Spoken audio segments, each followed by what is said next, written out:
Welcome to Pursuit 365's Home and Lifestyle Show, your go to destination for all things related to beautiful, harmonious, and inspired homes and lifestyles. I'm your host, Cara Lawson, an award winning self serried interior designer, and I'm thrilled to be your guide on this journey of exploration and inspiration.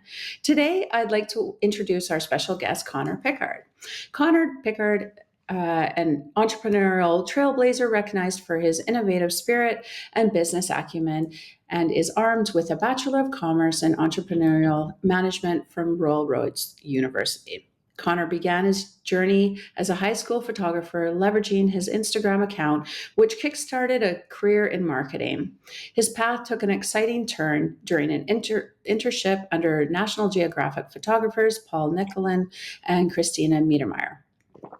Upon founding his own marketing agency to fund his education, fate intervened when he crossed paths with Victor, the visionary behind Sapira. Initially hired as a marketing consultant, Connor quickly rose to become COO and co founder of Sepura, a groundbreaking venture honored with the TIME100 Best Inventions of the Year award. With relentless drive for success and knack for innovation, Connor continues to make waves in the world of entrepreneurship, leaving an enduring mark on the industry with the growth of Sapira. Welcome, Connor. How are you today? I'm doing well. Thank you for the intro. That was better than I could do myself for sure. So I appreciate that. Uh, can you introduce your company and the sustainable garburator product you offer? Yeah, so our company Sapira, it's a journey that started back in 2018. So we've been, almost coming up on, I guess, 6 years of this now.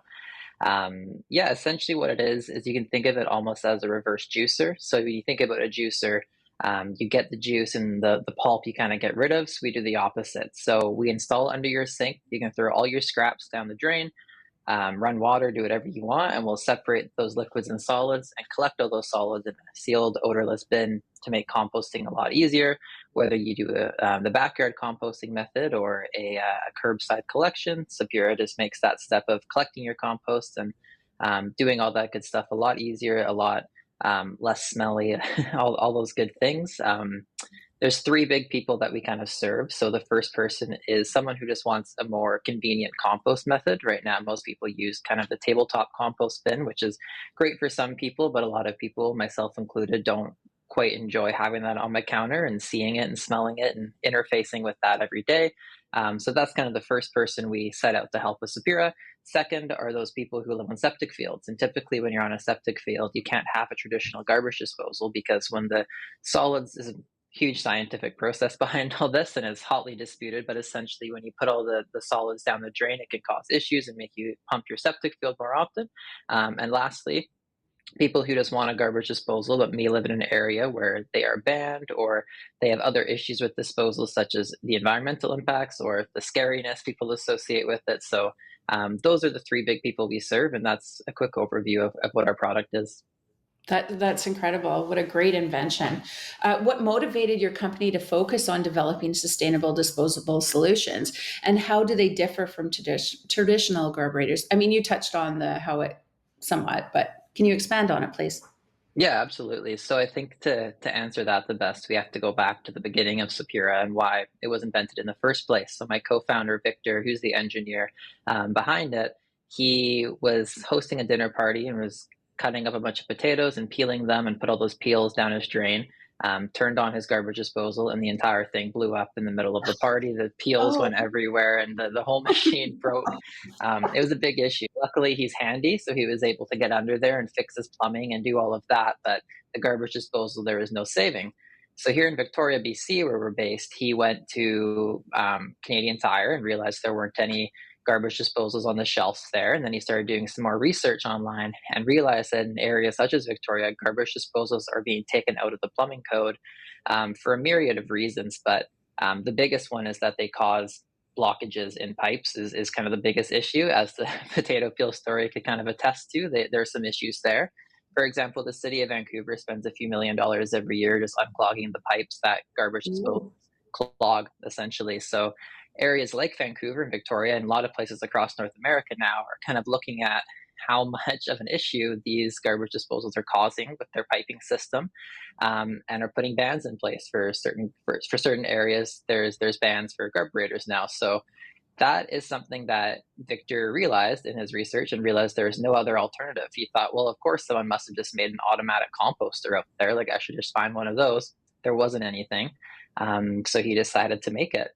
So the biggest way we differentiate is we don't send any food into the pipes. We don't send anything down the drain that can cause those clogs. And that's why Sapira, as opposed to a traditional carburetor or garbage disposal, we're allowed everywhere. Even in areas where carburetors or disposals have been banned, Sapira is still allowed. So that's the biggest key difference, is no solids down the drain from us. Wow, I love it. Well, the potato peels, like you said, they cause some havoc. Yeah, they do. But you can use them with Sapira. That was one of the first things we designed for. We needed to have potato peels being able to go down the drain. So we accomplished that. Awesome. How do your carburetors promote resource recovery and contribute to waste reductions? I guess because you can just take it out and it doesn't wash down the drain is really the answer to that. Yeah. Well, our design ethos overall is that Sapira needs to be the most lazy product to use. Like, we really believe as a team, especially on the design side, that people will always kind of default to the laziest option when they're up against it. Um, as much as it'd be great if everyone in the world had this altruistic sense of being and were able to go and do all these things every day in their life to make the planet a better place, it's tough. Like, life is so hard as it is without thinking about all these things you need to be focusing on to be a good citizen. So the design ethos behind Sapira is, how can we make this product essentially the laziest version of something that would help with resource recovery and waste reduction. We know that garbage disposals are a very, very easy thing to use. It's super simple. You press a button and everything just, you never see it again. So we knew that we needed to do something similar with Sapira. So it's the same idea. Put everything down your drain, press a button, but instead of sending that away to never be used again, that food now gets collected, and that stays out of landfills, A, which is the most important thing. But B, now you're able to take that compost and either backyard compost yourself, get some great fertilizer for the gardening season, or put it into your green bin program in your city, which most places in North America and the world actually now have. So if we can just make it as easy as possible for people to get the food into the right channels, that's what we're going to aim to do. So that's essentially what Sapira is built around. That idea that being lazy and providing that option is what's going to actually move the needle on this. Beautiful. And how do you handle challenges such as odor control and pests in the carburetor process? Yeah, from a design standpoint, obviously those are two big concerns: fruit flies and odors. People always ask about that. Odors is it's basically a carbon filter system. So the way it works is, as food rots, as gross as that sounds, it naturally heats up and hot air rises. So we have filtration atop of your Sapira bin, which will neutralize all odors that start to form in the collection center. And then from a fruit fly standpoint, everything is just sealed. So there's two components to Sapira. There's the auger, it's almost like a big screw that attaches right to your drain. And there's a bucket essentially that gets collected. And between those two, there's an airtight seal. And then within the screw itself, the doors actually close on the front. So it'll flap. So there's no way for fruit flies to really exist in that environment. So that's, yeah, by design, we've tried to keep those out of it. Oh, I love it because fruit flies are just awful. Is once Yeah, they start, then they just kind of take off, they and never stop. they never stop. Yeah. Can you discuss any partnerships or collaborations your company has engaged in to promote the adoption of this product? Yeah, I mean, there's a few. Some we can't discuss, but some we can. A lot of things that we're looking into right now actually are partnering with privatized compost collection companies, mostly down in the States. Canada has been pretty much on the forefront my entire life, at least, on composting and green bin programs. So when we set out with this company, we didn't realize that wasn't the universal experience across North America. We kind of figured everybody had green bin programs at the point when we were launching. Not really the case. So in certain areas, like a lot of New Jersey, for example, there isn't a public government sponsored collection program, but there are private companies that do it. And then people, join those, and their compost is collected that way. So that's an example of a group of companies we're partnering with right now to really promote Sapira to make things a lot more convenient. for everybody because we believe there's maybe 10-20% of people out there that are in these areas with these compost mandates that are really good at it and on top of it, and they're not necessarily who we're trying to target as a customer. What we want is the middle 60-70% who like the concept of composting, maybe understand a little bit about the benefits of it, but they don't have that convenient option and don't want to put up with the mess and the smell and everything in the meantime. So that's yeah, kind of who we're going after here. So we're trying to find and working with partners in those spaces that would allow us to come together. You know, the tide rises with all of us is what we always is always part of our pitch to the other compost companies and everyone else we work with. So that's kind of it from a community standpoint. Then on the technology side, there's a few different projects we have on the go to bring our technology to the masses in different forms. Cool. And how do your carburetors address concerns such as energy efficiency, water usage, and noise pollution, and compared to Yeah, traditional? that's a softball. I like I like that question. That one's easy to hit for us because energy, we don't use hardly any energy. It's roughly equated to an LED light bulb each day. So significantly less than a garbage disposal. You don't need to use water to run Sapira. You can if you want to, but with garbage disposals or carburetors, I know we're in Canada, so carburetors, um, you have to run a couple gallons of water to make everything run smoothly typically, but with Sapira you don't need to use any water at all, and from a sound standpoint it's quieter than a new dishwasher as opposed to the horror movie like sounds that a garbage disposal can make. So for all three of those, so the energy, the water, and the noise, Sapira is passing that with flying colors. Wow. Yeah, I like it. And what considerations should consumers keep in mind when choosing a sustainable carburetor in their home? And how does your company assist in making informed decisions?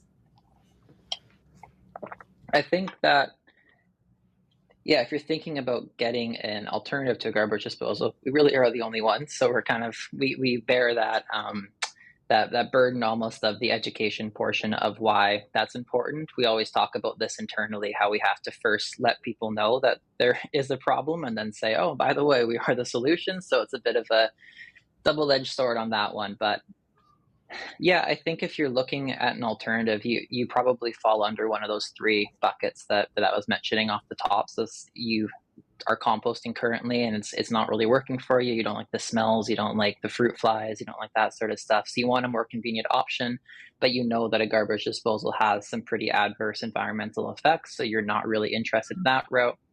Sapira would come into play well for you there. Similar if you're in a septic field. So those are kind of the biggest things. It's the alternative to a garbage disposal, the more convenient composting, and if you live on septic. So typically the discovery portion will fall under one of those three. When you're looking at Sapira specifically, I think the biggest thing on our end is we want to make sure that people are enabled to actually process the food after it's collected in a meaningful way. Worst case scenario for us is someone installs Sapira and collects their food and throws it into the trash anyways.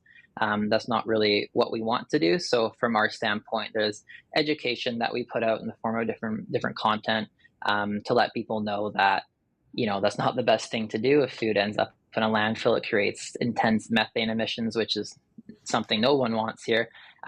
Likewise, if you put your food down a garbage disposal, it can end up in the waterways or get scraped off at a treatment plant and landfilled anyways. So just kind of sharing that content about why there you should even consider an option like us.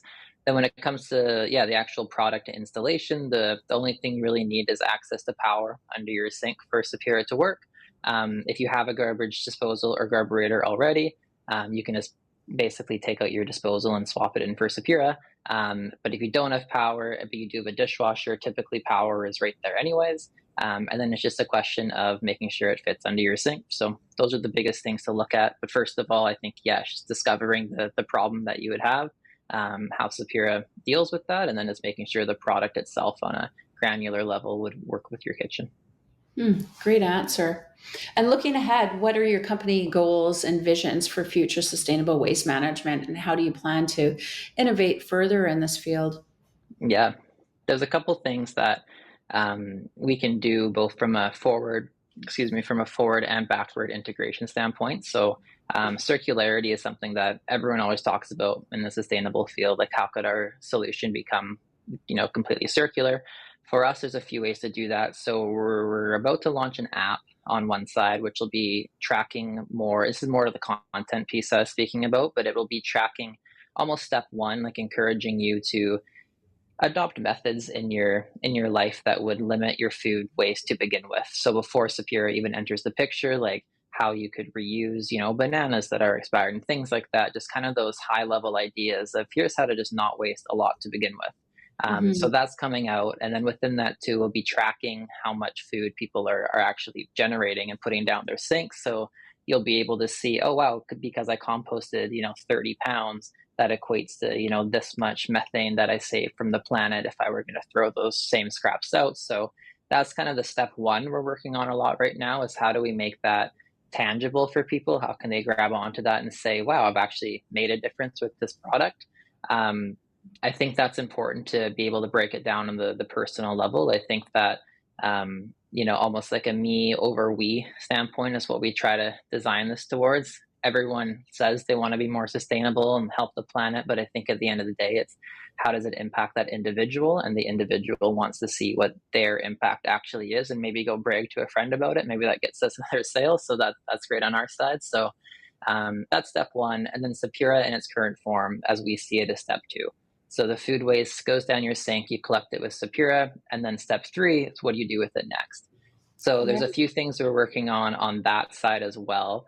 I don't know if I can talk too much about those, but that's kind of where our head is at right now. How can we do step one's almost there, step two is already there, then step three is kind of the last point for us, and how could we loop that all back to step one again? So looking at a few options there.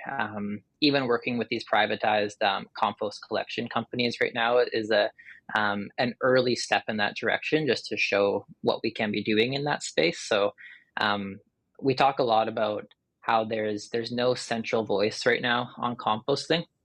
there's a Oh, lot of there's a lot of different accounts out there, and for example, Graydon, who you had on the show recently, he has his sustainability Instagram account, and there's people that have those tip accounts, almost those blogs, here's what you should do, but there's no central voice of I need a resource to walk me through this.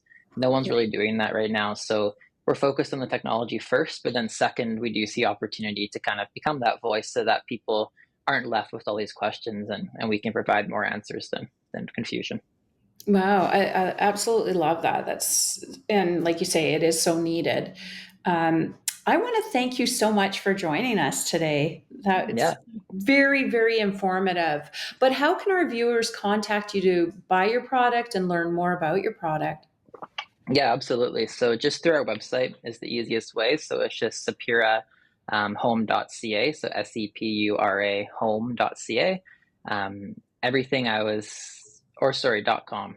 Should be .com. I know we're in Canada, so that's top of mind, but sapirahome.com is That's what you okay, should go to. Connor. Sapirahome.ca would still take you there, so it's okay. But some of the things I'm talking about how the product works and everything as well, on our homepage of our website, you'll see an animation that in pretty clear terms will show you how everything's working there. So if anyone has more questions or anything, that's kind of the first place to go, and then our support team and whoever else is always happy to answer any questions anyone might have. Okay, perfect. Thanks, Connor. And that's a wrap for today's episode of Pursuit 365's Home and Lifestyle Show. I hope you enjoyed our conversation and found inspiration to create your own beautiful, harmonious, and inspired living spaces and lifestyle. Remember to subscribe for more tips and join us next time for another enriching discussion. This is Cara Lawson signing off. Until next time, keep living beautifully.